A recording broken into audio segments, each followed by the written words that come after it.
Vexor had been at Fort Bradley for exactly 1 week, and he was already questioning his sanity. Every morning, he woke up before the sun rose and made his way to the training grounds to observe the human recruits. Every morning, he witnessed things that made his stomach turn and his mind spin. And every evening, he sat in his small room and tried to write reports that would make sense to the High Council back home. It was not easy. His first official report was supposed to be a dry military assessment. It was supposed to contain facts and figures, tactical observations, and strategic insights. Instead, it read like the desperate writings of a soldier who had seen too much combat. He did not care. He wrote what he saw, and what he saw was madness. The humans began each day with something they called physical training. This sounded innocent enough when Vexor first heard the term. Many species engaged in physical training to keep their bodies strong, but human physical training was something else entirely. It involved running until one's lungs felt as though they might escape through one's throat. It involved exercises designed to make every muscle in the body scream for mercy. It involved pushing the body far beyond what any reasonable creature would consider safe or healthy.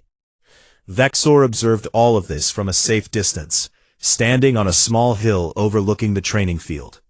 He watched as the recruits ran lap after lap around a massive track. He watched as they dropped to the ground and did push-ups until their arms shook. He watched as they climbed ropes, jumped over walls, and crawled through mud. And through it all, they smiled. They actually smiled. One morning he gathered enough courage to approach Sergeant Kowalski with a question that had been bothering him since his arrival. "Sergeant," he said carefully, "I have been observing your training methods, and I must ask, why do you push your bodies to such extremes? Surely there must be a more efficient way to build strength." Danny Kowalski stopped what he was doing and turned to face Vexor. He was covered in sweat, having just completed the same exercises as his recruits. This was another thing Vexor did not understand. On his homeworld, officers did not train alongside common soldiers. But here, the sergeant suffered right alongside everyone else. "Pain is just weakness leaving the body, Commander," Danny said with a wide grin. "The harder we train, the stronger we become. And the stronger we become, the harder we are to kill." Vexor considered this answer. It made a certain kind of sense, he supposed, but it still seemed excessive. "Do your recruits not complain about the difficulty?" Danny laughed so hard that several nearby recruits turned to look. "Complain? Commander, they would complain if I made the training easier. These kids want to be pushed. They want to hurt. It makes them feel alive." Vexor made a note on his datapad. "I have concluded that humans are either lying about the nature of pain or are genuinely incapable of understanding it. Further observation is required." The following day, Vexor witnessed something even more disturbing. He was taken to observe the famous Fort Bradley obstacle course. He had heard whispers about this course from other alien observers who had visited Earth. They spoke of it in hushed tones, like soldiers speaking of a terrible battle they had barely survived. The course stretched out before him, like a nightmare made physical. There were walls to climb, ropes to swing across, tunnels to crawl through, and pits filled with murky water.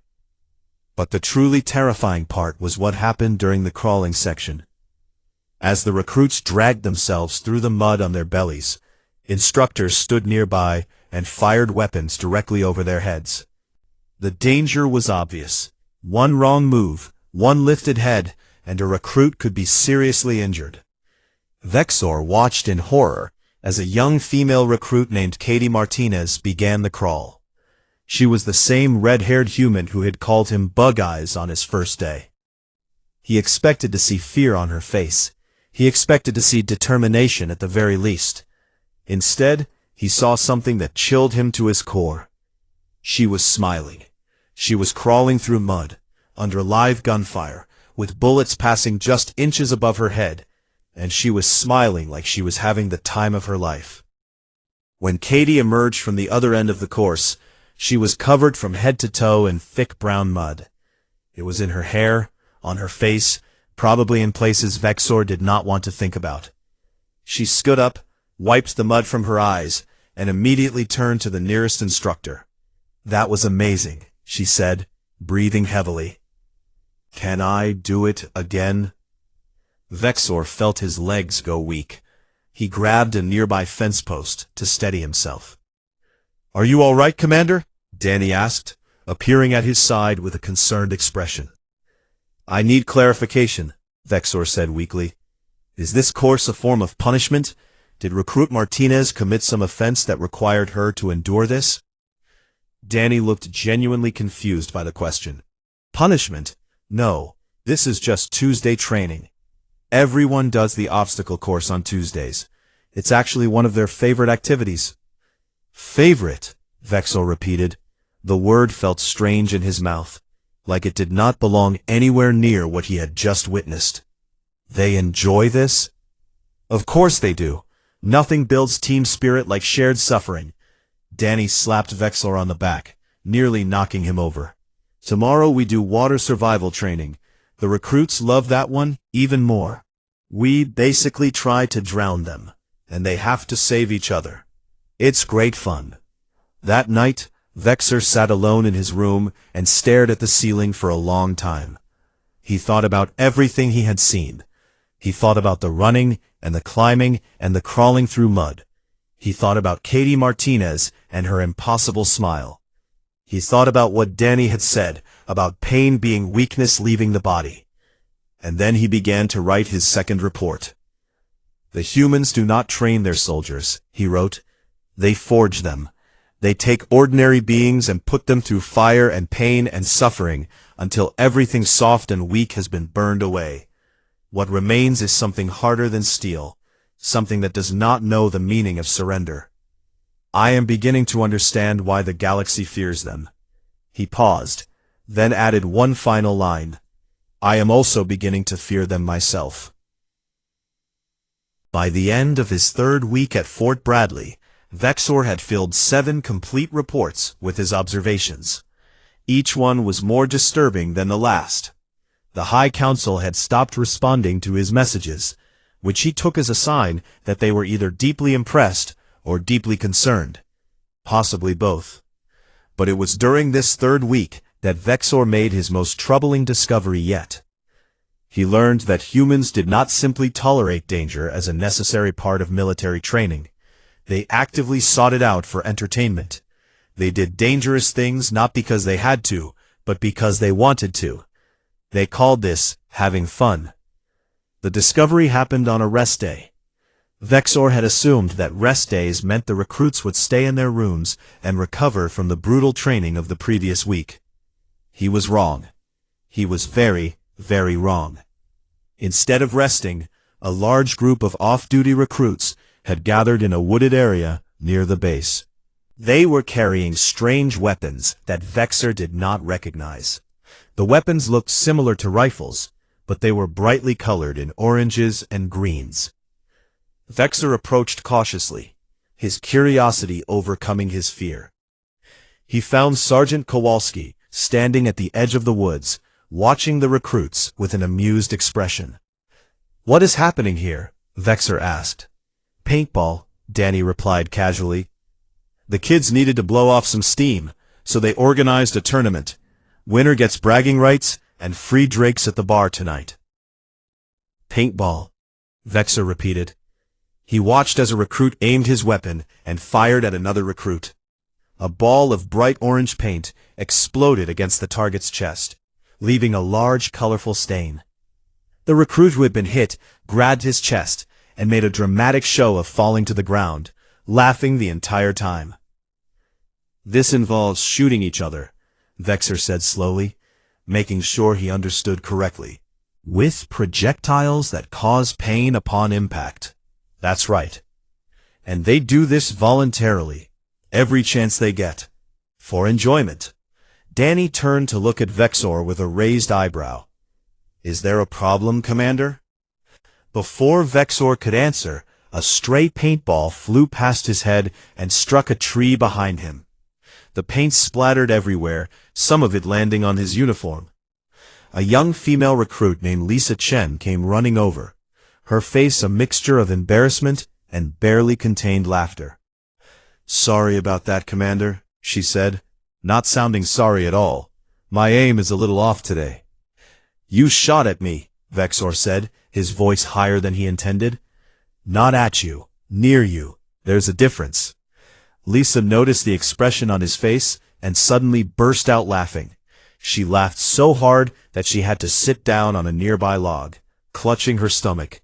"Oh man, you should see your face right now. You look like you just saw a ghost." Vexor managed to say, "I am concerned for your safety. All of your safety. This activity seems unnecessarily dangerous." This only made Lisa laugh harder. Tears were streaming down her face now, and she was struggling to breathe. Several other recruits had gathered around to see what was so funny, and soon they were all laughing too. Vexor did not understand what was amusing about any of this.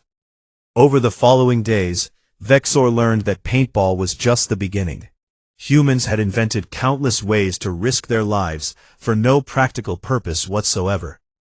They jumped out of perfectly functional aircraft and fell toward the ground at terrifying speeds, trusting their lives to thin pieces of fabric called parachutes.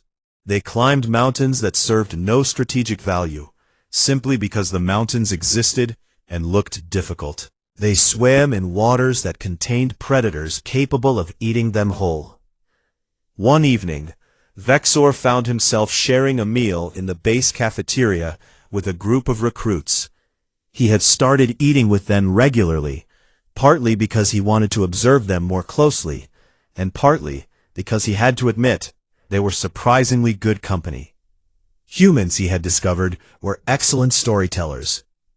A cheerful young man named Jake Morrison was in the middle of telling a story about his grandfather. Jake had a loud, infectious laugh, and a friendly face that made it impossible to dislike him. "So my grandpa, right?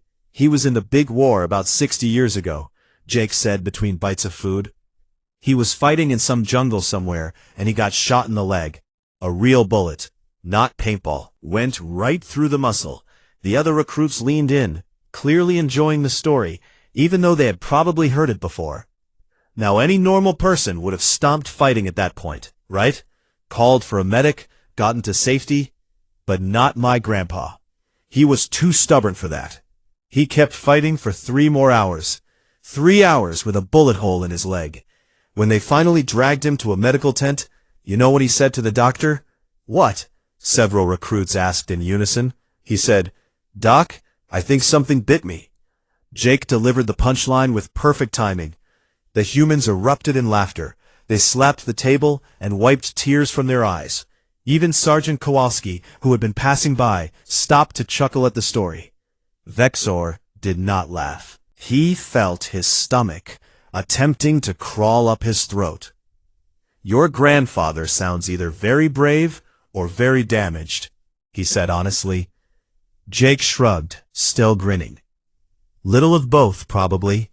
That's the Morrison family way. We don't quit until we're dead, and sometimes not even then." Another recruit, a small but fierce female named Amy Rodriguez, leaned toward Vexor. She had sharp eyes that noticed everything and a quick tongue that spared no one. "Commander, can I ask you something? Why do you always look like you're about to pass out? Every time we tell a story or do something fun, you look like you've seen a nightmare come to life." Vexor considered lying, but he was too tired for deception. "Because I am constantly witnessing things that should not be possible," he admitted. "Your species treats mortal danger like a minor inconvenience. You laugh at pain. You seek out suffering for entertainment. It is deeply, profoundly unsettling to observe." The humans exchanged glances around the table. For a moment, Vexor worried that he had offended them. Then, as if someone had given a signal, they all started laughing again. Amy reached over and patted his arm gently. "Commander," she said, still chuckling. "That might be the nicest thing anyone has ever said about us." Vexor sighed and returned to his meal. He would never understand these creatures, but somewhere deep inside, in a place he did not like to acknowledge, he was beginning to respect them. 2 months into his assignment, Vexor received an invitation that filled him with dread. Fort Bradley was conducting a full-scale training exercise, and he had been invited to observe from inside the action. The message described it as a routine simulation. Vexor had learned by now that nothing at Fort Bradley was ever routine.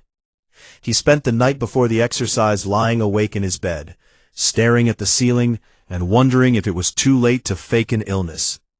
But he was a commander of the Zelthian Empire. He had faced enemies that could destroy planets.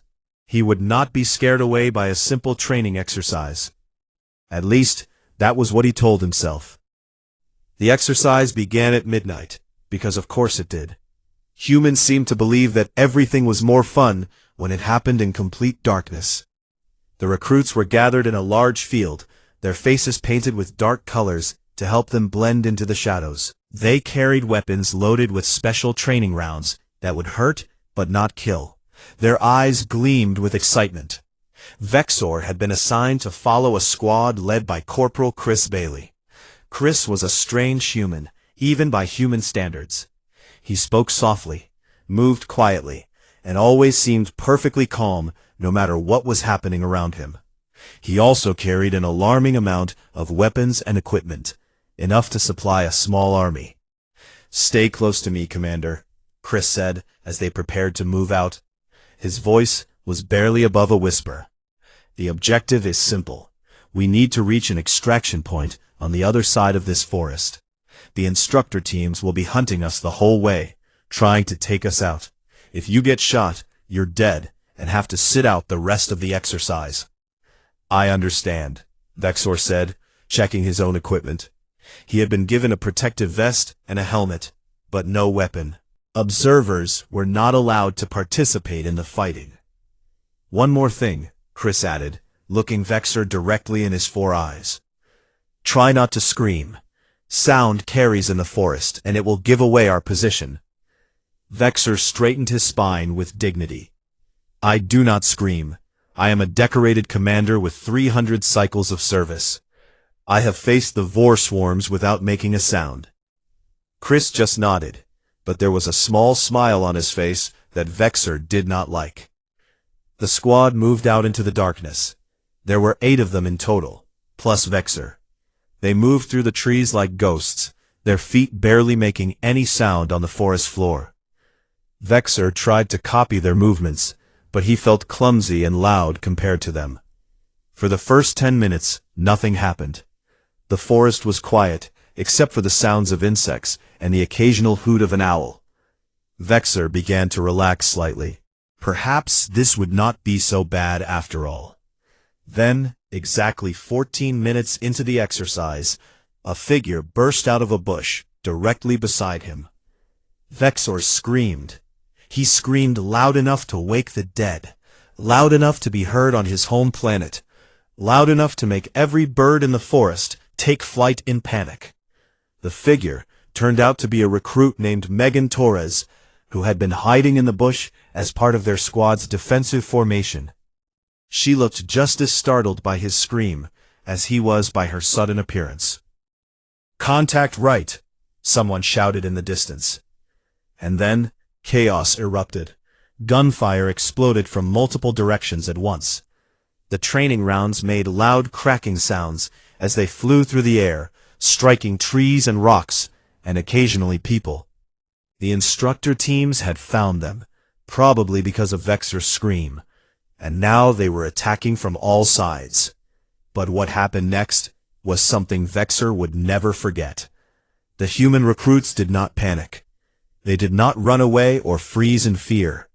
Instead, they moved like a single organism, communicating through hand signals and short grunts that somehow conveyed complex tactical information. Chris Bailey directed the squad with tiny gestures, and everyone seemed to know exactly what to do. 2 recruits provided covering fire while the others moved to new positions.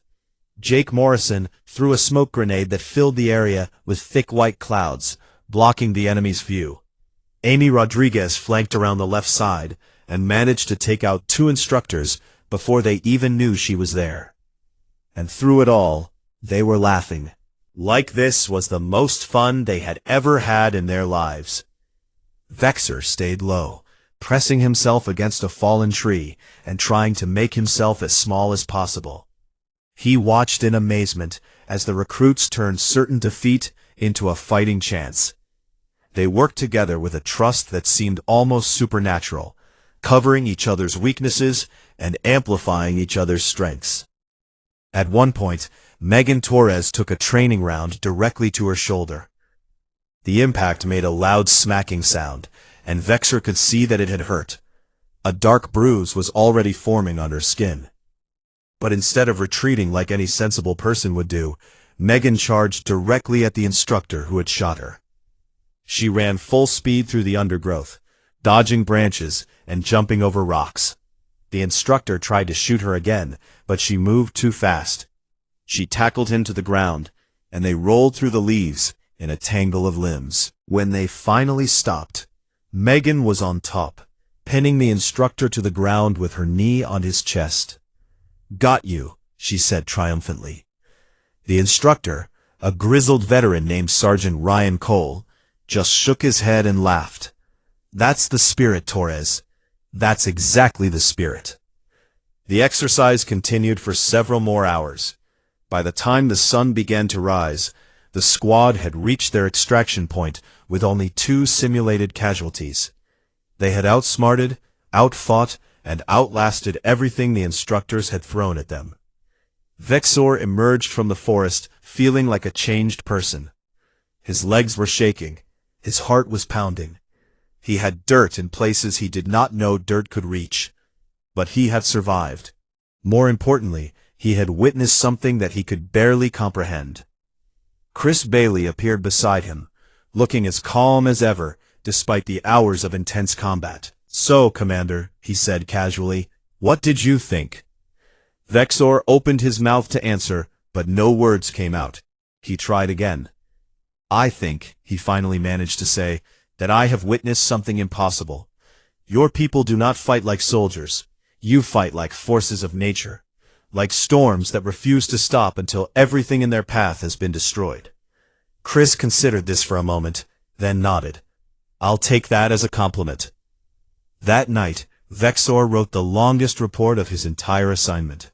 He filled page after page with observations, theories, and one simple request that he repeated 3 times in different ways.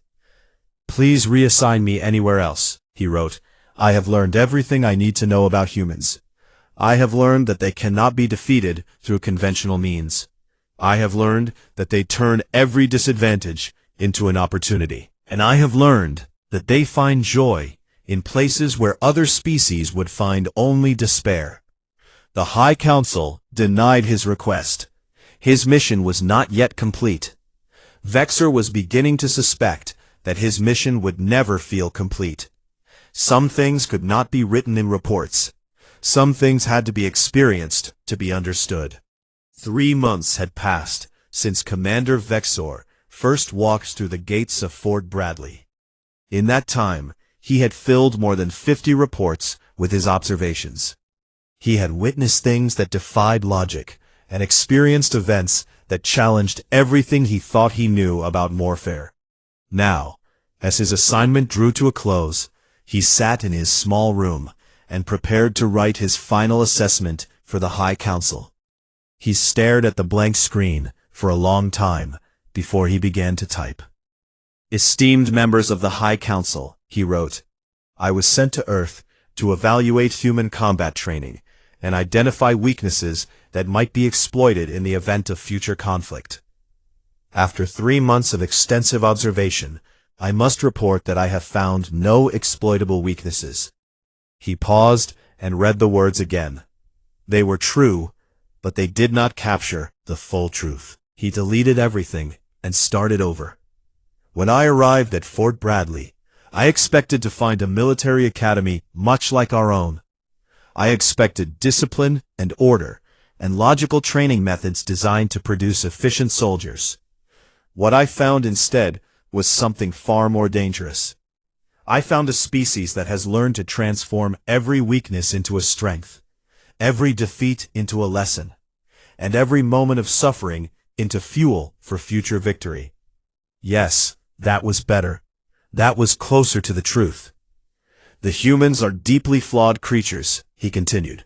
They are emotional in ways that other species would consider a tactical disadvantage. They form attachments to each other that complicate military decision-making. They waste valuable time on activities that serve no strategic purpose whatsoever. They sing songs, tell stories, and play games when they should be resting or planning. By all logical measures, they should be easy to defeat. And yet, they are not. Vexor thought about all the things he had witnessed during his time at the academy. He thought about the recruits running through mud at dawn with smiles on their faces. He thought about Katie Martinez crawling under gunfire like it was a game. He thought about Jake Morrison telling stories about his stubborn grandfather. He thought about the night exercise and the impossible way the squad had moved as one. I have watched these creatures drag wounded comrades through enemy fire because leaving them behind was simply not an option they would consider, he wrote. I have seen them volunteer for missions that had almost no chance of success, and I have seen them smile while doing it. I have observed them turn certain defeat into narrow victory through nothing but sheer stubborn refusal to accept the reality of their situation. They do not fight because they want to win. They fight because the alternative is unthinkable. They fight because somewhere in their strange minds, giving up is worse than dying. They fight because they are human, and that is simply what humans do. The door to his room beeped, and Vexor looked up from his writing. He was not expecting any visitors, especially not on his last day at the academy. Come in, he called out. The door slid open, and to his surprise a large group of people filed into his small room. Danny Kowalski was there, along with Chris Bailey, Katie Martinez, Jake Morrison, Amy Rodriguez, Lisa Chen, and Megan Torres. They were all wearing their dress uniforms, which Vexor had never seen them wear before. They looked different somehow, more formal, more serious. What is this? Vexor asked, rising from his chair. Danny stepped forward. We heard it was your last day, Commander. We couldn't let you leave without saying goodbye properly. You have all been very kind to me during my stay, Vexor said carefully, even though I was clearly sent here to spy on your training methods. Katie snorted with laughter. Commander Bug-Eyes, everyone knew you were a spy from day one. We just didn't care.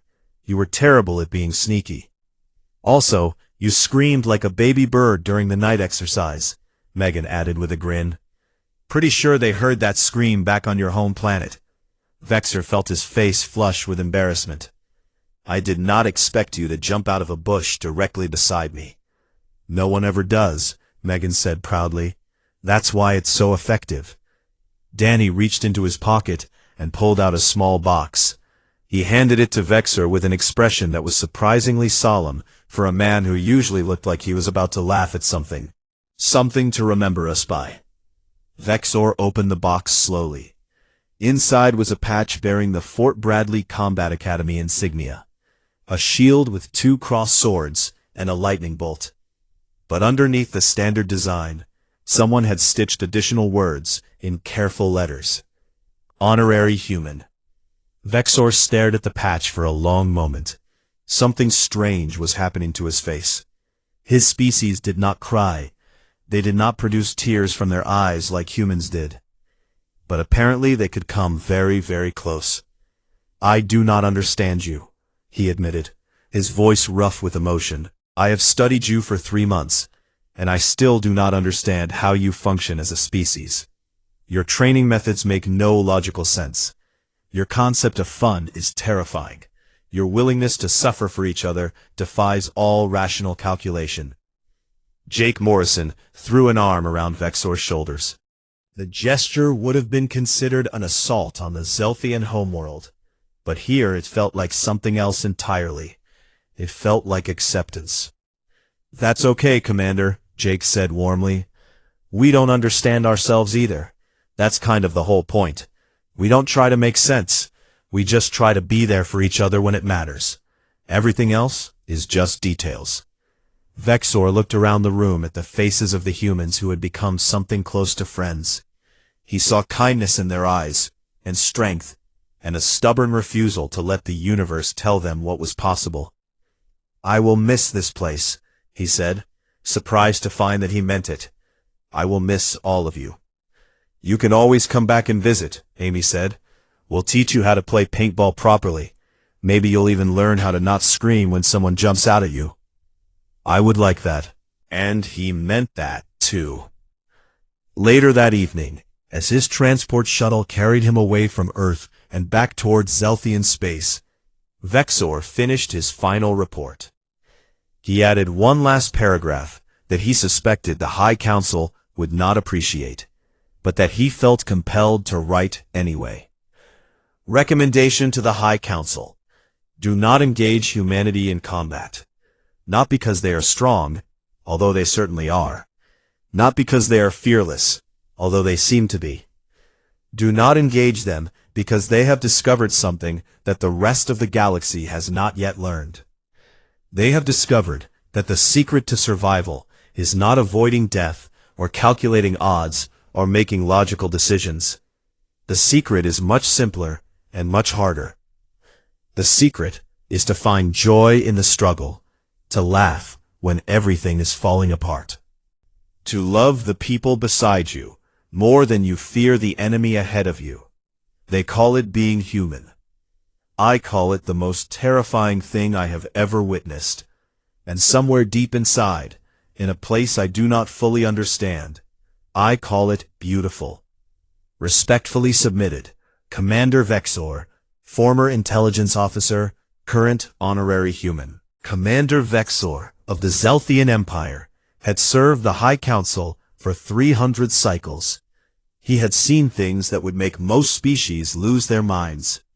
He had conquered planets filled with dangerous creatures.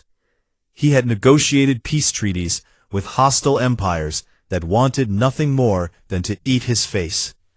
He had survived encounters with the dreaded Vor swarms, those mindless beasts that devoured everything in their path. In all his long years of service, he had never once complained about an assignment. But today was different. Today, he stood in the Great Hall of the High Council and felt genuine fear for the first time in decades.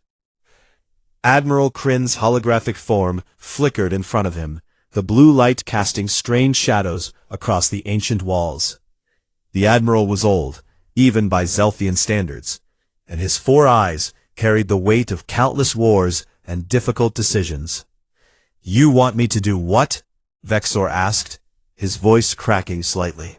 His 4 eyes blinked rapidly, a sign of deep distress among his people. "We need intelligence on human military training methods," Admiral Kryn repeated calmly. "You will travel to Earth and pose as an exchange observer at their combat academy. The facility is called Fort Bradley. You will spend 3 months there, watching how they train their soldiers, and then you will report back to us." Vexor felt his 3 hearts beating faster. He had heard stories about humans. Every species in the entire galaxy had heard stories about humans. These were the creatures who had joined the Galactic Coalition only 50 cycles ago, newcomers by any standard. And yet somehow, in that short time, they had become one of the most formidable members of the entire alliance.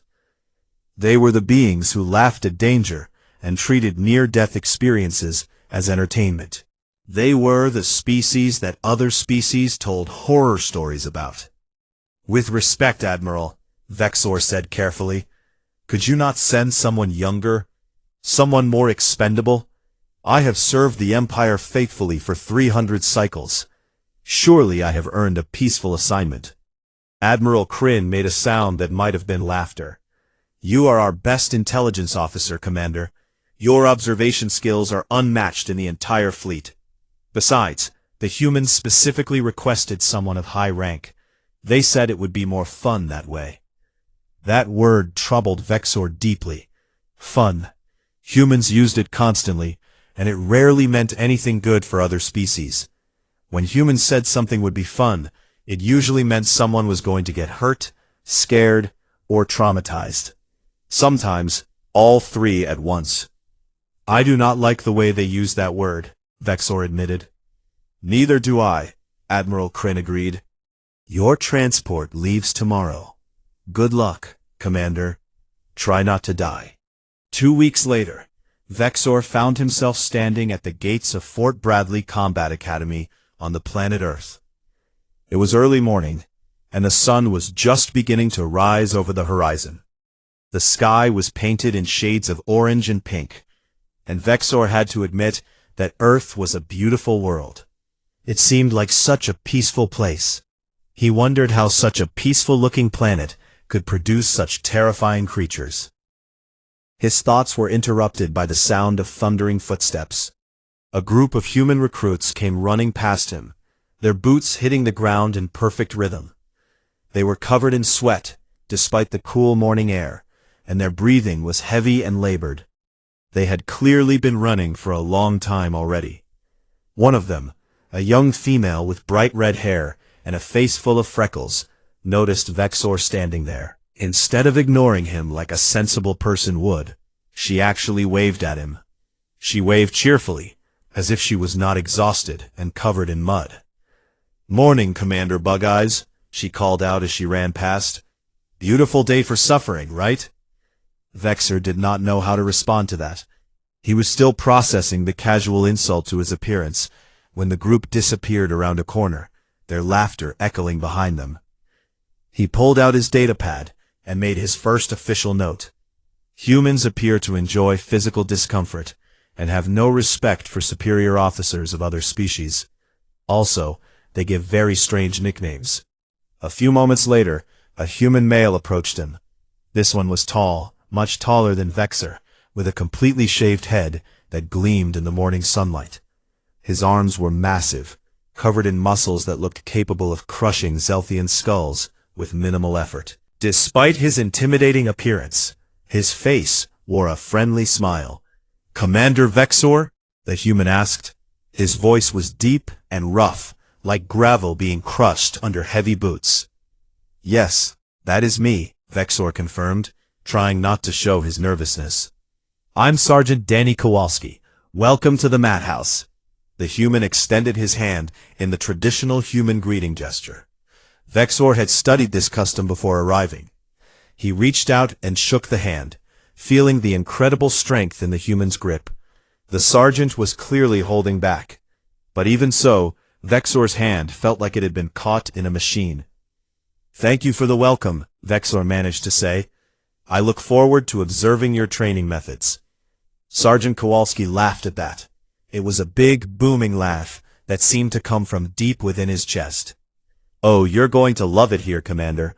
We're going to show you things you've never seen before. Things you probably never wanted to see." He paused and looked down at Vexor's feet. "Hope you brought comfortable shoes. You're gonna need them." Vexor looked down at his standard military boots. They had carried him across dozens of worlds without complaint. "These shoes have served me well on many planets." "Sure they have," Danny said with a grin that showed far too many teeth. "But this isn't like other planets. This is Fort Bradley. We do things differently here." As if to prove his point, a loud explosion echoed from somewhere in the distance. Vexor jumped in alarm, his hand reaching for a weapon that was not there. But Sergeant Kowalski did not even flinch. He just kept smiling. "That's just the morning demolition training," he explained casually. "The recruits love blowing stuff up. Really gets the blood pumping, you know."